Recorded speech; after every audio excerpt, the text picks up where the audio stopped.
Judi online di Indonesia memasuki level darurat. Sebanyak 80.000 pemain judi online merupakan anak-anak di bawah usia 10 tahun. Iya, maka Satgas Pemberantasan Judi Online dibentuk agar bisa melawan. Namun pemberantasan judi online di Indonesia tak sesederhana yang dikira karena melibatkan kejahatan lintas negara. Selengkapnya dalam Kopi Pagi, Perang Bersama Melawan Judi Online.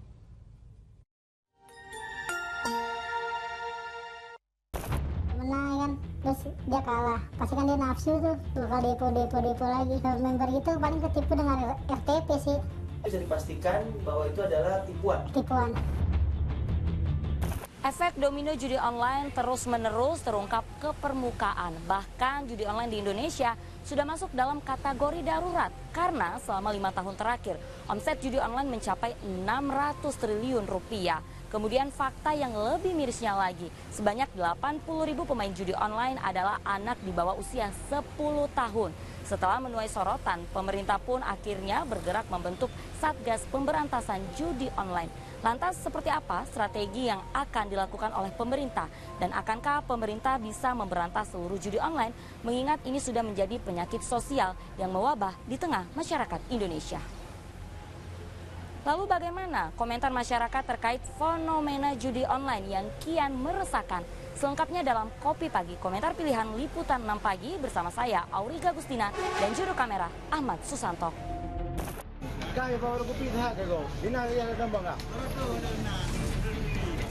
Penggerebekan demi penggerebekan digencarkan. Seperti di Aceh Utara, polisi menangkap 14 pemain judi online dari beberapa lokasi terpisah. Lalu di Kecamatan Purwokerto Timur, Banyumas, polisi menangkap puluhan orang yang diduga sebagai pelaku judi online. Praktik judi online dilakukan di dalam bangunan ruko 2 lantai yang berkedok tempat penyewaan game online dan diduga masuk dalam jaringan perjudian internasional. Selama periode 23 April hingga 17 Juni, Polri telah mengungkap 318 kasus judi online dengan menciduk 464 tersangka. Yang terbaru, Badan Reserse Kriminal Polri menangkap 18 tersangka saat membongkar 3 situs judi online. Modus operandi ketiganya hampir sama, yakni menggunakan metode pembayaran dari luar negeri. Selama beroperasi, jumlah perputaran uang ketiga situs judi online itu mencapai 1 triliun rupiah. Jadi alat pembayaran yang dibuat di Indonesia dan rekening bank yang ada di Indonesia serta tokennya dikirimkan melalui ekspedisi dan dioperasionalkan dari luar negeri. Bukan di Indonesia. Ini dilakukan untuk menyamarkan transaksi keuangannya. Tapi seolah mati satu tumbuh 1000. Wabah judi online tetap tak kunjung berhenti menghantui masyarakat Indonesia. Akar praktik judi online belum sepenuhnya tercabut. Sebagian operator judi online justru eksodus ke Kamboja, menjadikan Indonesia sebagai market yang menggiurkan. Bukan perkara mudah memang memberantas judi online. Modusnya hampir sama seperti prostitusi online yang sukar dilacak meskipun terlihat. Apalagi judi online bukan hanya beroperasi di dalam negeri saja, tapi juga kerap beraksi di luar negeri seperti di Kamboja. Meskipun judi online beroperasi di luar negeri, tapi operatornya tetap warga negara Indonesia. Diduga ribuan warga Indonesia terlibat sebagai operator judi online di Kamboja. Mereka nyaris tak tersentuh oleh hukum karena termasuk pekerja legal di sana. Jurnalis Liputan 6 berkesempatan mewawancarai seorang operator judi online yang sudah pulang dari Kamboja dan menceritakan bagaimana situs judi online menjebak para penggunanya.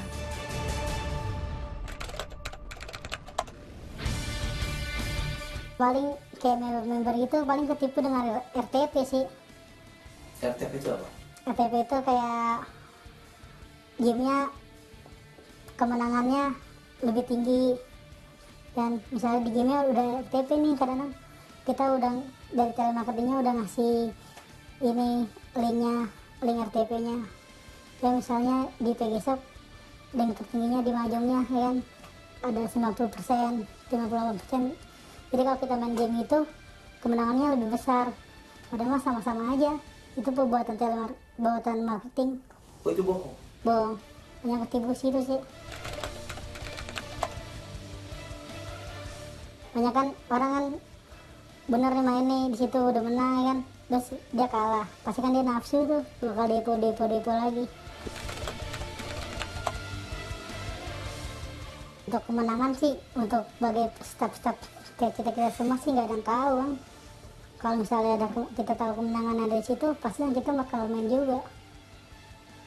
Iya juga ya. Iya. Tapi intinya RTP itu bisa dipastikan bahwa itu adalah tipuan. Tipuan.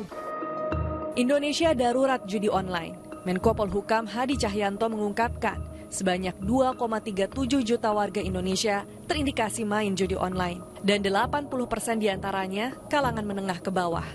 Rentang usia pemain judi online terdiri dari 40% berusia 30 hingga 50 tahun, 34%-nya di atas usia 50 tahun, kemudian 13% pemain judi online berusia 21 hingga 30 tahun, dan 11% adalah pemain judi online umur 10 sampai 20 tahun.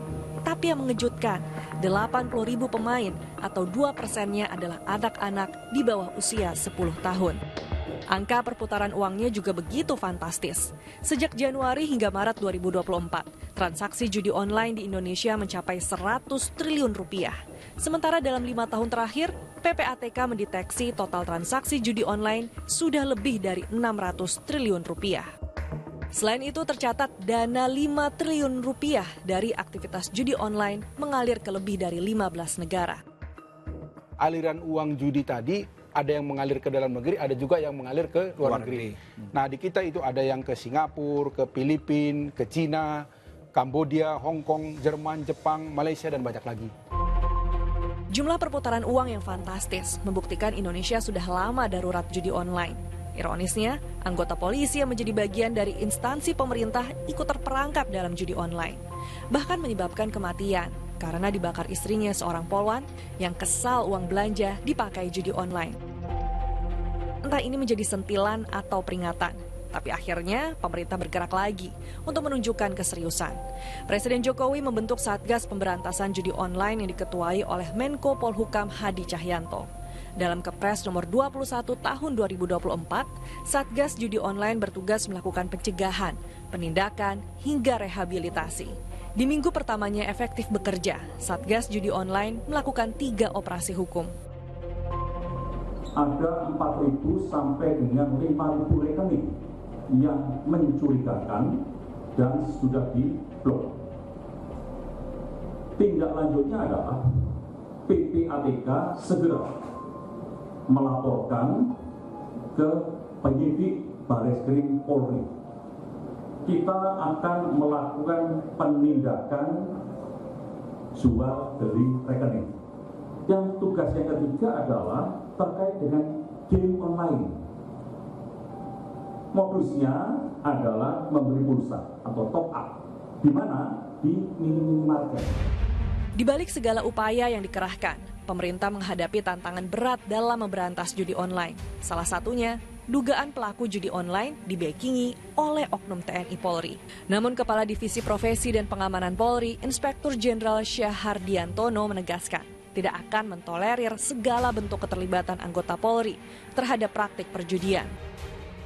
Terkait upaya-upaya pencegahan maupun penegakan hukum terhadap anggota-anggota Polri yang melakukan pelanggaran yang diduga terlibat dalam kegiatan-kegiatan perjudian. Ditemukan itu pasti akan kita tindak tegas sesuai dengan ketentuan yang berlaku. Tak sampai di situ saja, tantangan berikutnya yang tak terbendung yakni kasus judi online juga melibatkan kejahatan lintas negara. Dilema ini terbentur dengan regulasi penerapan penegakan hukum setelah para bandar ini ke luar negeri, ke Thailand, Kamboja ya. Karena di dalam hukum, penegakan hukum itu, penegakan hukum pidana ya, itu dikenal tentang asas teritorial. Di mana tindak pidana itu terjadi apabila pada wilayah tersebut satu perbuatan dinyatakan sebagai perbuatan pidana bisa ditindak. Tapi apabila di sana dinyatakan sebagai bukan perbuatan pidana, tidak bisa ditindak. Pemberantasan judi online di Indonesia memang berat dan menuntut kegigihan pemerintah untuk melawan. Judi online akan sulit musnah jika semangat berperang hanya di awal, lalu perlahan senyap saat sudah tak viral. Tapi untuk saat ini, sudah puaskah masyarakat dengan upaya pemberantasan judi online yang dilakukan oleh pemerintah? Kalau menurut aku sih kayaknya cukup lambat ya, karena harusnya yang diberantaskan fasilitas judi online-nya ya, bukan orangnya gitu loh. Kan judi online kan udah lama banget, buktinya sampai sekarang kan masih marak juga. Jadi memang kebijakannya mungkin kurang terlalu ketat, jadi judi online itu masih banyak nyampe sekarang. Dan untuk dampaknya sih, sudah banyak berita-berita yang dampaknya dari judi online kan, kayak akhirnya ada perampokan karena judi online. Penindakan pemerintah terhadap judi online itu terkesan lambat dikarenakan penanganannya yang kurang efektif dan juga budaya masyarakat yang masih terkesan membutuhkan judi online dikarenakan mungkin mereka menginginkan hasil yang instan dari judi online tersebut. Terus penanganannya juga masih lambat, apalagi judi online ini kan maraknya udah dari lama, cuman penanganannya masih terkesan tidak ada progres sama sekali. Setelah darurat judi online, kini menjadi perang bersama melawan judi online. Bukan hanya pemerintah, tapi seluruh lapisan masyarakat perlu merapat untuk melawan. Setidaknya, jika pemerintah belum mampu membangun pertahanan yang kokoh, minimal setiap individu bisa saling mengingatkan dan melindungi dari bahaya kecanduan judi online. Terkadang judi online bermula dari hasrat yang tidak realistis, yakni keinginan menjadi kaya secara instan. Padahal sudah jelas situs judi online berpotensi menjadi jebakan penipuan, ditambah daya rusaknya pada setiap individu yang juga mengkhawatirkan. Tapi berperang melawan judi online bukan hanya sekedar tugas pemerintah saja, melainkan seluruh masyarakat Indonesia. Karena judi online tidak bisa tuntas menghilang selama masih banyak peminat.